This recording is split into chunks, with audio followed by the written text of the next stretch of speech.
18 आणि 19 मार्च रोजी झालेल्या अवकाळी पाऊस आणि गारपिटीचा सर्वाधिक फटका हा नाशिकच्या निफाड तालुक्यात बसलेला आहे।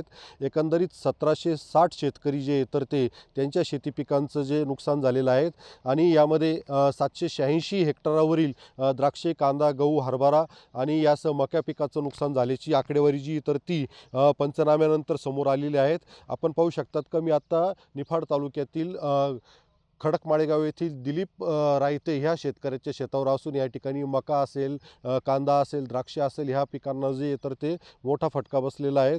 या ठिकाणी अक्षरशः म्हणजे कांद्याचं पीक जे तर ते आता काढणीला आलेलं होतं आणि गारपिटीच्या तडाख्यामुळे कांद्याची पात या ठिकाणी जी तर ती मुडल्या गेली आणि त्यामध्ये गारपिटीचं थंडगार पाणी गेल्यामुळे आता अक्षरशः हातातोंडाशी आलेला घास या शेतकऱ्याचं हिरवलेला आहे।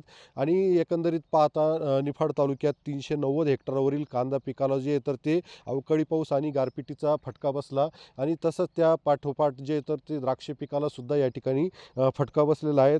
कारण की द्राक्षांना 2 ते 3 लाख रुपये जो आहे तर तो एकरी खर्च येत असतो आणि अक्षरशः या ठिकाणी आपण पाहू शकतात का कशा पद्धतीने हे जे द्राक्षे तर ह्या शेतकऱ्याने 100 रुपये किलो प्रमाणे जे तर याचा व्यवहार ठरलेला होता। मात्र अचानक झालेल्या या गारपिटीमुळे हातातोंडाशी आलेला घास या शेतकऱ्याचं हिरवलेला आहे। कारण की आता 20 रुपये किलोप्रमाणे सुद्धा हे द्राक्ष कोणी घ्यायला तयार नसल्याचं जे तर दिलीप रायते शेतकरी जे तर ते आपली किफायत सांगत आहेत। त्याच्यामुळे आता केंद्र आणि राज्य सरकारने जे तर शेतकऱ्यांच्या मदतीसाठी यावं आणि किमान उत्पादन खर्च निघेल एवढी मदत करावी अशी मागणी आता या ठिकाणी शेतकरी जे तर ती मागणी करत आहेत। उमेश पारिक, TV9 मराठी, निफाड, नाशिक।